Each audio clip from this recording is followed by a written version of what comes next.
ഈശോ മിശിഹായ്ക്ക് സ്തുതിയായിരിക്കട്ടെ. സഹോദരങ്ങളെ, എലിസബത്ത് സാൻഡായുടെ പരിശുദ്ധ അമ്മയുടെ വിമല ഹൃദയത്തിൽ സ്നേഹാഗ്നിജ്വാല എന്ന ദർശനങ്ങളിലെ ഡയറിയുടെ 15-ാമത്തെ ഭാഗമാണ് വായിക്കാൻ പോകുന്നത്. ഈ കൊച്ചു കൊച്ചു കാര്യങ്ങളിലൂടെ പരിശുദ്ധ അമ്മയും ഈശോയും നമുക്ക് വലിയ കാര്യങ്ങൾ മനസ്സിലാക്കി തരുന്നുണ്ട്. ഈ എലിസബത്ത് സാൻഡോ ഒരു ഫാദറിനെ കാണാൻ പോവുകയാണ്. അപ്പോൾ പരിശുദ്ധ അമ്മയും ഈശോയും തന്ന സന്ദേശങ്ങൾ അദ്ദേഹത്തിന് നിർബന്ധിച്ച് കൊടുത്തു. പക്ഷേ അദ്ദേഹം അത് വായിക്കാനോ അതിനെക്കുറിച്ച് സംസാരിക്കാനോ തയ്യാറായില്ല. അതുപോലെ എലിസബത്ത് അദ്ദേഹത്തിനോട് പറഞ്ഞു, എൻ്റെ ആത്മീയ ഗുരുവാകുമോ എന്ന്. പറ്റില്ല എന്ന് പറഞ്ഞു. ഇത് കണ്ടപ്പോൾ, ഇങ്ങനെ ഉണ്ടായപ്പോൾ എലിസബത്ത് സാൻഡോയ്ക്ക് ഭയങ്കര സംശയമായി. ഈ വൈദികം പോലും ഞാൻ പറയുന്നത് വിശ്വസിക്കണില്ല. ഇനി ഈ ദേഹവും സംശയങ്ങളാൽ പീഡിപ്പിക്കപ്പെടും. ഞാൻ സഹിച്ച പോലെ തന്നെ. എന്തായിരിക്കും ഇങ്ങനെ? ഇതൊക്കെ ശരിയാണോ എന്ന് തോന്നുമ്പോഴേക്കും പെട്ടെന്ന് തന്നെ എലിസബത്ത് ശാന്തത കൈവരിച്ച് പറഞ്ഞു, ദൈവത്തിൻ്റെ ഹിതം പോലെ സംഭവിക്കട്ടെ. ഈശോ ഈ നിന്ദനം അനുവദിച്ചിട്ടുള്ളതാണെങ്കിൽ ഞാനത് സന്തോഷപൂർവ്വം സ്വീകരിക്കും. അങ്ങനെ ഈശോയുടെ അടുത്ത് ചെന്നപ്പോൾ ഈശോ പറഞ്ഞു, എൻ്റെ മോളെ, നിൻ്റെ പ്രസാദപരമാണ് ആത്മാക്കളെ സൗന്ദര്യപൂർണ്ണമാക്കുന്നതും എന്നെ സന്തോഷിപ്പിക്കുന്നതും. നിൻ്റെ പ്രസാദപരാവസ്ഥയിലുള്ള ജീവിതം. നിത്യപിതാവിൽ നിന്ന് നിങ്ങൾക്ക് പാപമോചനം നേടിത്തരാൻ ഞാൻ എത്രമാത്രം സഹിച്ചുവെന്ന് നിങ്ങൾ മനസ്സിലാക്കിയിരുന്നെങ്കിൽ, ഞാൻ നിന്നോട് പറയട്ടെ, മാമോദീസായിൽ ലഭിച്ച മനോഹര വസ്ത്രം അനേകർക്ക് നേടിക്കൊടുക്കാൻ നീ എന്നെ സഹായിക്ക്. എന്നിട്ട് ഈ എലിസബത്ത് സാൻഡോ അവിടെ നിന്ന് പോന്നു. അപ്പോഴും എലിസബത്തിൻ്റെ മനസ്സിൽ ആ അച്ഛനിൽ നിന്ന് കിട്ടിയ ഒരു സമീപനമാണ്. അങ്ങനെ വിഷമിച്ചിരിക്കുക, ഈ വൈദികൻ എന്തെങ്ങനെ ഒരു തണുത്ത മട്ടിൽ നിന്ദനം, ഈ സന്ദേശമൊന്നും ശരിയല്ല എന്നുള്ളൊരു അത് എലിസബത്തിനെ വല്ലാണ്ട് വിഷമിപ്പിച്ചു. പെട്ടെന്ന് എലിസബത്ത് ഒരു വിളി കേൾക്കുകയാണ്, എലിസബത്ത്, നീ എന്നെ വിശ്വസിക്കുന്നുവോ എന്ന്. ഞങ്ങൾ വിശ്വസിക്കുന്നുവോ? ഞാനും നമ്മുടെ അമ്മയും നിന്നെ നീതീകരിക്കുകയില്ല എന്ന് നീ ചിന്തിക്കുന്നുണ്ടോ? അപ്പോൾ എലിസബത്ത് പറഞ്ഞു, എൻ്റെ കർത്താവേ, നമ്മുടെ അമ്മയുടെ സ്നേഹാഗ്നി ജ്വാല എത്രയും വേഗം പ്രകാശിക്കണമേ എന്നാണ് ഞാൻ ആഗ്രഹിക്കുന്നത്. അപ്പോൾ കർത്താവ് ചോദിക്കുക, കുഞ്ഞ്, നീ ഞങ്ങളെ വിശ്വസിക്കുന്നില്ലേ? എന്നിട്ട് പറയാണ്, വിശ്വാസത്തിൻ്റെ സഹായം ഇല്ലാതെ ഒരു പുണ്യവും വേര് പിടിക്കില്ല കേട്ടോ എന്ന്. ഞങ്ങൾ നിന്നെ എന്തിനായി തിരഞ്ഞെടുത്തോ ആ ജോലി നിനക്ക് ചെയ്യാനാവുമെന്ന് നീ വിശ്വസിക്കുന്നുവോ? നമ്മുടെ ഈ വിശുദ്ധമായ സംരംഭം വിജയിക്കാൻ ആവശ്യമായ അനേകം സഹനങ്ങളിലൂടെ, നിന്ദനങ്ങളിലൂടെ കടന്നു പോകണം. ഞാൻ നിന്നോട് ചോദിക്കുകയാണ്, ഇതുവരെ നീ സഹിച്ച കഷ്ടതകളെല്ലാം ഈ വലിയ ഉദ്ദേശം സഫലമാക്കുന്നതിനുള്ള ഒരുക്കങ്ങളായിരുന്നു. നീ ഞങ്ങളുടെ കയ്യിലൊരു ഉപകരണം മാത്രമാണ്. നീ ഇത് തുടരാൻ ആഗ്രഹിക്കുന്നുണ്ടോ? എന്നോടൊപ്പം കാൽവരി കയറാൻ നിനക്ക് ആഗ്രഹമുണ്ടോ? അങ്ങനെയാണെങ്കിൽ നിൻ്റെ സ്ഥാനം വ്യാകുലമാതാവിന് സമീപമാണ്.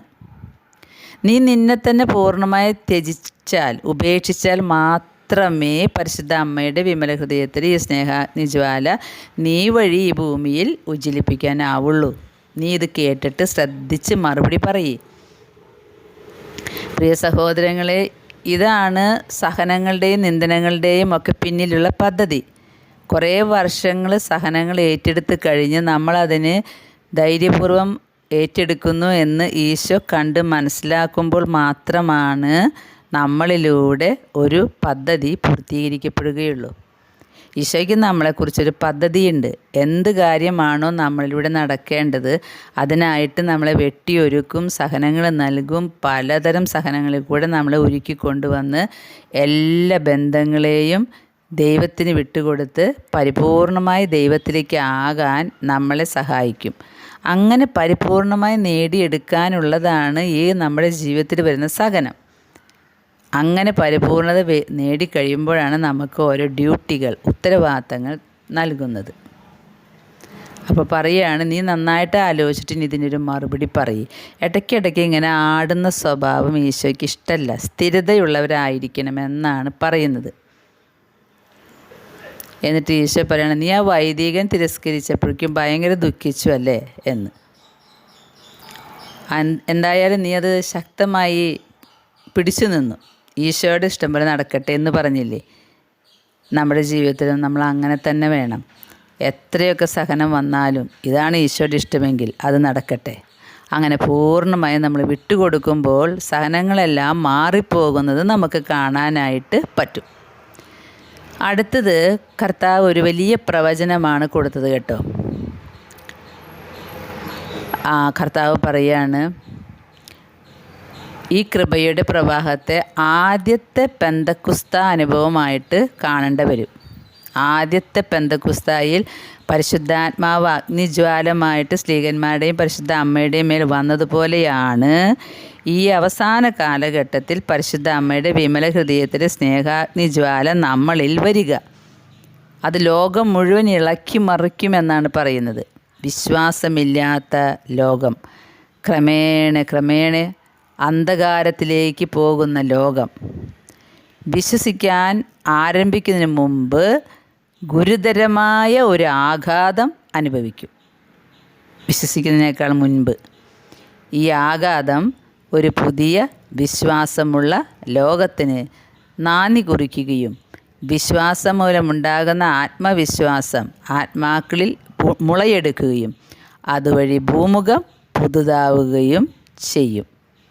കാരണം ഇതുപോലെ കൃപയുടെ ഒരു പ്രളയം വചനമാംസമായി അവതരിച്ച ശേഷം ഉണ്ടായിട്ടില്ല.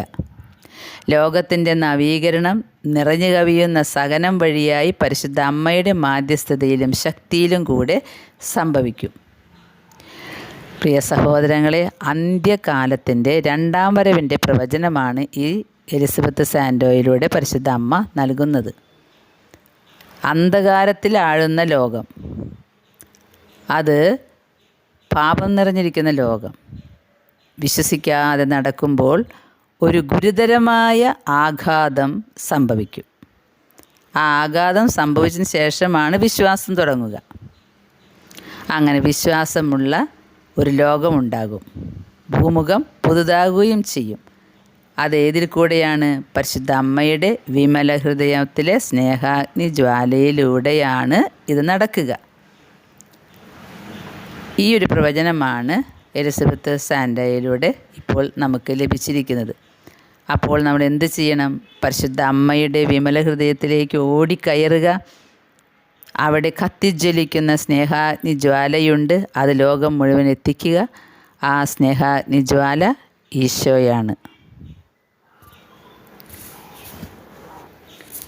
എലിസബത്ത് സാൻഡോ പിന്നീട് ഇതിൻ്റെ എല്ലാം കയ്യെഴുത്ത് പ്രതി മെത്രാന് കൊടുക്കുന്നുണ്ട്.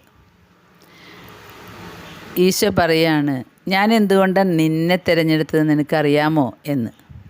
കാരണം പാപികളിൽ പാപികളാണ് നിങ്ങൾ, നിൻ്റെ കുടുംബവും. എന്തുകൊണ്ടാണ് നിന്നെ തിരഞ്ഞെടുത്തത്? നീതിമാന്മാരെ അന്വേഷിച്ചല്ല, പാപികളെ തേടിയാണ് ഞാൻ വന്നത്.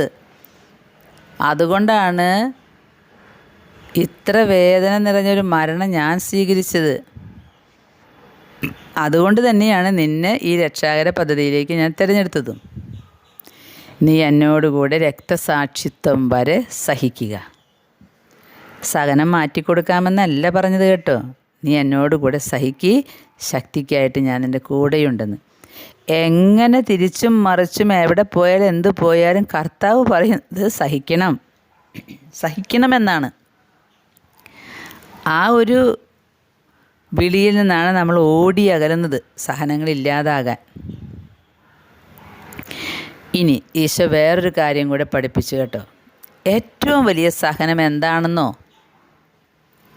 ആരും നിന്നെ മനസ്സിലാക്കുന്നില്ല എന്നതാണ്. പ്രത്യേകിച്ച് നിൻ്റെ കുടുംബത്തിൽ നിന്ന്. ഇങ്ങനെയൊരു തെറ്റിദ്ധാരണ മറ്റുള്ളവരിൽ വെച്ച് കൊടുക്കുന്നത് ഞാനാണ്. അതാണ് നിൻ്റെ സഹനം. നിൻ്റെ മരണം വരെ നീ ഈ വേദന അനുഭവിക്കണം. കാരണം എൻ്റെ ജീവിതം മുഴുവൻ ഞാനിങ്ങനെ ഈ സഹനം ഏറ്റെടുത്തിട്ടുണ്ട്. എല്ലാവരും തെറ്റിദ്ധരിക്കുക. വ്യഭിചാരിയായി മുദ്രകുത്തി, കള്ളുകുടിയനായി മുദ്രകുത്തി, എന്തൊക്കെ എൻ്റെ മേലെ ആരോപണങ്ങൾ ചുമത്തി, നിൻ്റെ മേലും ആരോപണങ്ങൾ വരും. വലിയൊരു ആശ്വാസമാണ് കേട്ടത്. കാരണം ഈശോ പറയുന്നത് കേട്ടോ, സ്വന്തം കുടുംബത്തിലുള്ളവർ നിന്നെ അംഗീകരിക്കില്ല. അതാണ് നിൻ്റെ ഏറ്റവും വലിയ വേദന. ആ വേദന മരണം വരെ ഉണ്ടാവും. കാരണം മരണം വരെ നിൻ്റെ കുടുംബത്തിലുള്ളവർ നിന്നെ അംഗീകരിക്കില്ല എന്ന്. കാര്യങ്ങളൊക്കെ നിങ്ങൾക്ക് മനസ്സിലായി കാണും അല്ലേ? സഹനം, അതിൻ്റെ വിലയും മൂല്യവും നിനക്കിപ്പോൾ മനസ്സിലാവില്ല. സഹനത്തിന് അർത്ഥമുണ്ടാകണമെങ്കിൽ ആത്മാവിൻ്റെ തീർത്തും മുഴുവനായിട്ടുള്ള വിടുതൽ വേണം. സഹനം, അതാണ് നിധി. പിന്നീട് ഈശോ എലിസബത്തിന് കുറേ ഉപദേശങ്ങൾ കൊടുക്കുന്നുണ്ട്. എന്നിട്ട് പറയുകയാണ്, നീ എന്നോട് ഒട്ടിച്ചേർന്ന് നിന്ന് നീ ഭൂമിയെ അവഗണിക്കണം. ഭൂമിയിലെ ചെളിയിൽ നീ പങ്കുചേരരുത്. ആത്മാക്കൾക്ക് ചുറ്റും ചലിക്കുന്ന പുഴുക്കളിൽ നിന്ന് നീ അവരെ രക്ഷിക്കുക എന്നത് മാത്രമായിരിക്കണം നിൻ്റെ ലക്ഷ്യം. അപ്പോൾ ഒരു പാപിയെ കാണുമ്പോൾ, ഒരു അഹങ്കാരിയെ കാണുമ്പോൾ, ശരീരം പ്രദർശിപ്പിക്കുന്ന ഒരു മകളെ കാണുമ്പോൾ, ചതിയും വഞ്ചനയും നടത്തുന്ന ഒരുവനെ കാണുമ്പോൾ നീ എന്ത് ചിന്തിക്കണം? എത്ര വലിയ പാപിയാണ് ഇവളുടെ ആത്മാവിനെ എനിക്ക് രക്ഷിച്ചെടുക്കണം. ഇനി അതായിരിക്കണം നിൻ്റെ ലക്ഷ്യം. അവർക്ക് വേണ്ടി പ്രാർത്ഥിക്കുക, ത്യാഗങ്ങൾ അനുഷ്ഠിക്കുക. ഈ പാപത്തിൻ്റെ ഇഴയുന്ന പുഴുക്കളുടെ മേൽ നീ എറിയുന്ന ഉപ്പാണ് നിൻ്റെ ത്യാഗങ്ങൾ. അതുവഴി അവർക്ക് ജീവൻ ഇല്ലാതാകും. അങ്ങനെ നീ ആത്മാക്കളെ രക്ഷിക്കുക. ശ്രദ്ധയോടെ കേൾക്കണേ. ഒരു പാപി, പലതരം പാപികൾ നമ്മുടെ മുമ്പിൽ നിൽക്കുമ്പോൾ അവരെ നമ്മൾ വിധിക്കാൻ നിൽക്കണ്ട. അവർ പിശാചിൻ്റെ പുഴുക്കളാൽ ബന്ധിക്കപ്പെട്ട് കിടക്കുക. ആ പുഴുക്കളിൽ നിന്നും അവരെ രക്ഷപ്പെടുത്തണമെങ്കിൽ നമ്മൾ എന്ത് ചെയ്യണം? ത്യാഗങ്ങൾ അനുഷ്ഠിക്കണം, പ്രാർത്ഥിക്കണം. ആ പുഴുക്കളുടെ മേൽ ഈ ത്യാഗങ്ങളൊക്കെ ചെന്ന് വീഴുമ്പോൾ അവ ചുരുങ്ങി ഇല്ലാതാകുമെന്ന്. അങ്ങനെ ആത്മാക്കളെ രക്ഷിക്കൽ മാത്രമായിരിക്കണം നമ്മുടെ ചിന്ത. ഈശോ പറയാണ്, എൻ്റെ സ്നേഹം നിനക്ക് പുതിയ പുതിയ ത്യാഗങ്ങൾ ഞാൻ തരും. പുതിയ പുതിയ ത്യാഗങ്ങളാണ് ഞാൻ ആവശ്യപ്പെടുന്നത്. അങ്ങനെ ഈ ത്യാഗങ്ങൾ സഹിക്കുമ്പോൾ നിൻ്റെ ആത്മാവിൽ ഞാൻ എൻ്റെ കൃപകളുടെ വിത്തുകൾ വിതയ്ക്കും. ഈ വിത്തുകളെ നനയ്ക്കണം. എങ്ങനെ നനയ്ക്കണം? എൻ്റെ ദൈവിക പഠനങ്ങൾ, നിൻ്റെ നിരന്തരമായ പ്രാർത്ഥന, സ്വയം നിഗ്രഹം, ത്യാഗങ്ങൾ, ഇതൊക്കെ കൊണ്ട് അത് നനച്ചെടുക്കണം. അങ്ങനെ അതിൽ നിന്ന് പൂക്കളുണ്ടാകും. നിനക്കറിയാമോ, വഴിയരികിൽ വീണ വിത്തുകളുടെ അവസ്ഥ എനിക്ക് എത്ര വേദനാജനകമാണ്. അതുകൊണ്ട് നീ നിൻ്റെ ആത്മാവിൽ വിത്ത് വിതച്ച് അതിനെ ഫലപുഷ്ടമാക്കി പൂക്കളുണ്ടാകുമ്പോൾ അത് ഇറുത്തെടുത്ത് എനിക്ക് താ. അത് ഞാൻ ഉചിതമായ സ്ഥലത്ത് വയ്ക്കും. അതാണ് ഞാൻ കാത്തിരിക്കുന്നത്. പുതിയ പുതിയ പുഷ്പങ്ങളാണ് എനിക്ക് വേണ്ടത്. അഴുക്കൊന്നും പാടില്ല. ചെളി പുരണ്ട ത്യാഗങ്ങളൊന്നും എനിക്കിഷ്ടമില്ല. നല്ല ത്യാഗങ്ങൾ വേണം. നീ ത്യാഗം അനുഷ്ഠിച്ച് പരിഹാരം ചെയ്ത് പ്രാർത്ഥിച്ചിരിക്കുമ്പോൾ നിൻ്റെ അടുത്ത് വരുന്നവർക്ക് പോലും നിൻ്റെ ദൈവിക സാന്നിധ്യം കിട്ടും. അത് എലിസബത്തിന് അനുഭവവേദ്യമായി. എലിസബത്തിൻ്റെ അടുത്ത് വരുന്ന വൈദികരും സിസ്റ്റർമാരുമെല്ലാം ദൈവിക സാന്നിധ്യം കൊണ്ട് നിറയുന്നതായിട്ട് അനുഭവമുണ്ടായി. അപ്പോൾ ഇതിനൊക്കെ കാരണം സഹനമാണ്, ത്യാഗമാണ്, പരിഹാരമാണ്, സ്വയം ത്യജിക്കലാണ്. പ്രിയ കൂട്ടുകാരെ, നമുക്ക് കാത്തിരിക്കാം. ഒരു ആഘാതം ഈ ഭൂമിയിലേക്ക് വരുന്നു. വിശ്വാസമില്ലാതെ പാപം നിറഞ്ഞ് ഭൂമിയിലേക്കൊരു ആഘാതം വരും. ആ ആഘാതം വന്നതിന് ശേഷം എല്ലാവരും വിശ്വാസത്തിലേക്കാകാൻ നമുക്ക് പ്രാർത്ഥിക്കാം. പാപികളുടെ മാനസാന്തരത്തിനും സ്വന്തം വിശുദ്ധീകരണത്തിനും വേണ്ടി സഹനങ്ങൾ ഏറ്റെടുത്ത് ത്യാഗം സഹിച്ച് പരിഹാരം ചെയ്ത് പരിശുദ്ധ കുർബാനയിലൂടെ, ദിവ്യകാരുണ്യ ആരാധനയിലൂടെ, പരിശുദ്ധ ജപമാലയിലൂടെ നമുക്ക് സഹനങ്ങളും ചേർത്ത് പിടിച്ച് ഇതിനായിട്ടൊരുങ്ങാം. ദൈവം നമ്മെ അനുഗ്രഹിക്കട്ടെ. ആമേൻ.